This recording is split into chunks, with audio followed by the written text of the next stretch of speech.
কেন এখানে আসবে? পৃথিবীর খলিফা, কুশাগর বুদ্ধিজীবী, রাজনীতিবিদ ওমর মারা যাবেন এই সময়ে বলছেন, আব্বু আব্দুল্লাহ, জি আব্বা, আয়েশাকে গিয়ে বলো মুহাম্মদ সাল্লাল্লাহু আলাইহি সাল্লামের পাশে আবু বকর সিদ্দিকের কবর আছে, তার পাশে একটু ফাঁকা জায়গা আছে, ওখানে আমার কবর দেওয়ার সুযোগ দিবে কিনা। শোনো আব্দুল্লাহ,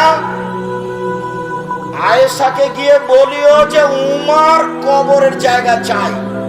এই কথা বলিও না যে আমিরুল মুমিনিন, দেশের সরকার জায়গা চাই, এই কথা বলো না। বলবে যে উমর চাচ্ছে। আপনার কোন কালে প্রিন্সিপালের পদ চলে গেছে, তবু আপনি বলছেন সাবেক প্রিন্সিপাল, কলমে লিখছেন। আপনি বলছেন সাবেক এমপি মন্ত্রী, আর উমর এখনো মরেননি, জীবিত আছেন। বুখারী মুসলিমের হাদিস। বেটা, আয়েশাকে গিয়ে বলবা উমর কবরের জায়গা চাচ্ছে, বলিও না যে দেশের সরকার চাচ্ছে, আমিরুল মুমিনিন চাচ্ছে, কথা বলিও না। তো এখন আব্দুল্লাহ গেছেন, সালাম দিয়ে ভিতরে ঢুকে দেখছেন যে আয়েশা বসে বসে কাঁদছেন। উমর মারা গেছেন, সেই জন্য আয়েশা বসে বসে কাঁদছেন। কই আয়েশা তো দেখতে আসেননি, আয়েশা রাদিয়াল্লাহু তাআলা আনহা দেখতে আসেননি। পৃথিবীর খলিফা, কুশাগর বুদ্ধিজীবী, রাজনীতিবিদ ওমর, অর্ধেক পৃথিবী যার দখলে। সারা পৃথিবীতে এত ইমানদার মানুষ, ব্যতিক্রম মানুষ আল্লাহ কাকে সৃষ্টি করেছেন তা ইতিহাস বলে না। মানুষ হিসেবে এত শক্তিশালী পাওয়ারফুল মানুষ পৃথিবীতে আর কে জন্ম নিয়েছে তা ইতিহাস বলে না। যার রাস্তায় শয়তান হাঁটে না, যার রাস্তায় শয়তান হাঁটে না, এত বড় মানুষ মারা গেছেন, আয়েশা রাদিয়াল্লাহু তাআলা দেখতে আসেননি, বাড়িতে বসে কাঁদছেন। আপনি আপনার স্ত্রীকে কন্ট্রোল করুন। আপনাকে বলছি, দুঃখিত, আপনি মনে কিছু নিয়ে নেন। আমার কথা যদি আপনাকে দিতে লাগুক, তবে আপনার প্রয়োজন আছে, এটা আপনাকে আমি মনে করাতে চাই। শোনেন, 5 নম্বর উপদেশ থাকছে, 4টা উপদেশ আছে। 5 নম্বর উপদেশ থাকছে, আপনার বাড়িতে মাশাআল্লাহ কার্ফিউ জারি থাকবে। আপনার বাড়ির যেন আইয়ুবের শাসন, 44 ধারা জারি থাকবে বাড়িতে। আপনার ছেলে, আপনার মেয়ে, আপনার স্ত্রী বাড়ি ত্যাগ করতে পারে না কোনো সময়।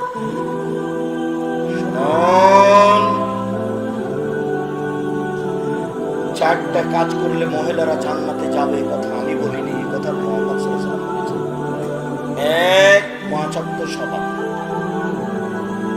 ইবাদতের জগতে ব্যতিক্রম ইবাদত হলো সালাত। 2, রমজান মাসের রোজা, সের।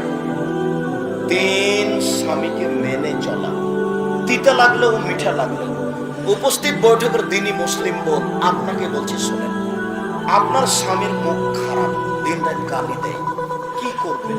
এটা ভাগ্য, মেনে নেন। ও যা বলছে বলতে দেন, মারছে মারতে দেন, গালি দিচ্ছে গালি দিতে দেন, আপনি মেনে নেন। দেখেন 15 দিন, 20 দিন, 6 মাস যাবত স্বামীর সাথে কথা বলছেন না, এই সংসার হবে না।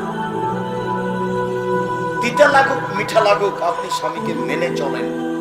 স্বামী গালি দিয়েছে, তারপর 1 গ্লাস পানি চেয়েছে, তখন আপনি 1 গ্লাস পানি নিয়ে সামনে ঠেককস করে রেখে চলে। এভাবে সংসার হবে না, এই সংসার চলবে না।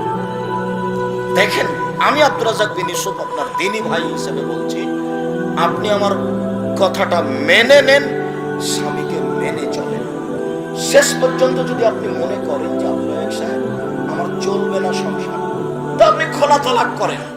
স্বামী যত বড়ই দামি হোক, যত বড়ই চাকরিজীবী হোক, যত বড়ই পরোজগার হোক, যে কোনো সময় আপনি স্বামী বাদ দিতে পারেন। হাদিস বুখারী মুসলিম, তার নাম খোলা তালাক। আপনি চেয়ারম্যান মেম্বারকে বলবেন আমি ভাত খাবো না,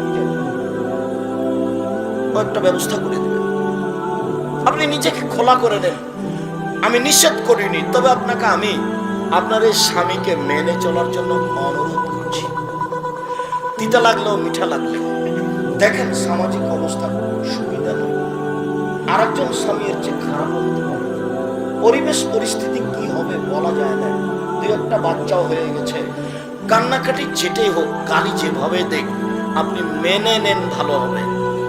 4, জেনায় লিপ্ত হবেন না। আব্দুর রাজ্জাক সাহেব ঘটে গেছে জেনা, যে তাহলে আপনি তোবা করেন। শোনেন, তোবা করলে মানুষ পাপ মুক্ত হয়ে যায়। আপনার অন্তর থেকে যদি আপনি তোবা করেন, তাহলে আপনার জেনার পাপটা আল্লাহ আবার পাল্টা নেকিতে পূর্ণ করবেন। আপনি জেনা বন্ধ করেন, তোবা করেন, আপনি ভালো নারীদের অন্তর্ভুক্ত হয়ে যাবেন, আপনাদের জান্নাতের সব দরজা খোলা। আর পৃথিবীর পুরুষ নারী সবকে বলা হচ্ছে, আল্লাহ তাআলা বলছেন, পৃথিবীর মানুষ পুরুষ নারী শুনে রেখো, ওয়ানাহা নাফসা আনিল হাওয়া ফাইনাল জান্নাতু হিয়াল মাওয়া। যে ব্যক্তি অশ্লীল কাজ থেকে নিজেকে বিরত রাখতে পারবে, আমি আল্লাহ তাকে জান্নাতুল মাওয়া দিয়ে দিলাম।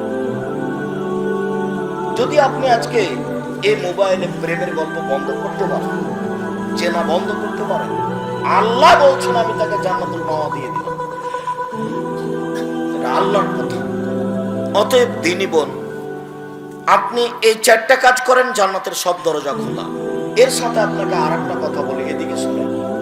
আল্লাহ নবী একদিন বলছেন, নবীগণ জান্নাতে যাবেন, শহীদেরা জান্নাতে যাবে, সত্যবাদীরা জান্নাতে যাবে, ওই সব মহিলারাও জান্নাতে যাবে যারা স্বামীকে মেনে চলে।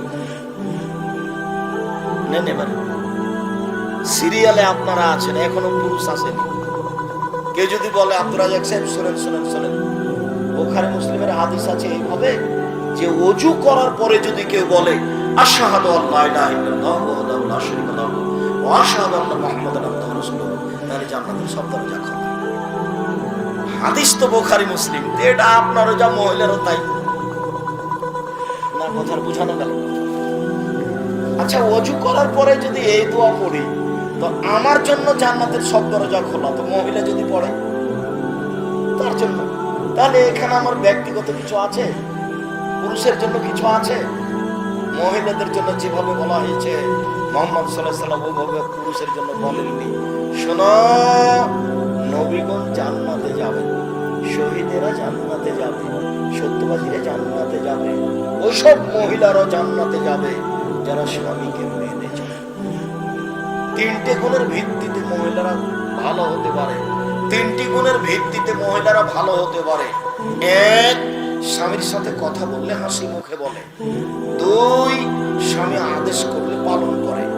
3, স্বামী বাড়িতে না থাকলে নিজেকে গুটিয়ে রাখে, মোবাইলে কারোর সাথে গল্প করে না, খালার বাড়ি, ফুফুর বাড়ি, চাচির বাড়ি যায় না, এখানে সেখানে যায় না, মনে করে না যে এই সময় স্বামী নাই, একটু ঘুরে আসি, এই সময় স্বামী নাই, একটু গল্প করে নি। এই স্বভাব নেই যার, সে হলো ভালো মহিলা। আপনি বলতে পারেন 3টা গুণ কি?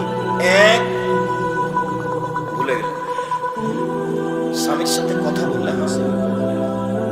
2, একটা মনে থাকে না যে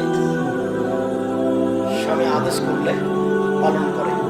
3, স্বামী বাড়িতে না থাকলে নিজেকে হেফাজতে রাখে, মনে থাকবে না। আপাতত উপস্থিত বৈঠকের দিনী মুসলিম বোন, আপনার কথা শেষ করলাম। এবার আপনাদের একটা কথা বলে আমরা দ্রুত আগিয়ে যাচ্ছি।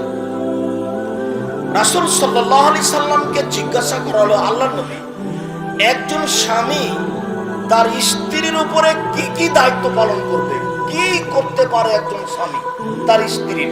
এবার আপনার পালা আসলো, তখন আল্লাহ রাসূল বলছেন, 1, আতমামা তায়ামতা, তুমি যে মানের খাও বউকে সে মানের খাওয়াবা।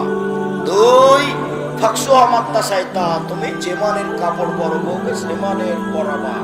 3, ওয়ালা তুকাব্বে, বউকে কটু কথা বলো না, হলেও কোনোদিন স্ত্রীকে গালি দিবেন না। অমুকের বাচ্চা, অমুকের বেটি, অমুক, মুখ খুলবেন না। এই ছেলে, তোমার স্বভাব পরিবর্তনের জন্য এসেছে, আল্লাহ তোমার স্বভাবকে পরিবর্তন করবে। বেটা দিন রাত তো স্ত্রীকে গালি দাও কেন? তোমার মুখ খারাপ কেন? মেয়ে রাস্তায় পড়ে আছে। মেয়ে মানুষ অনেক দামি। কিছু বোকা মহিলার কারণে আজকে মেয়েদের অবস্থায়। মেয়ে অনেক দামি জিনিস।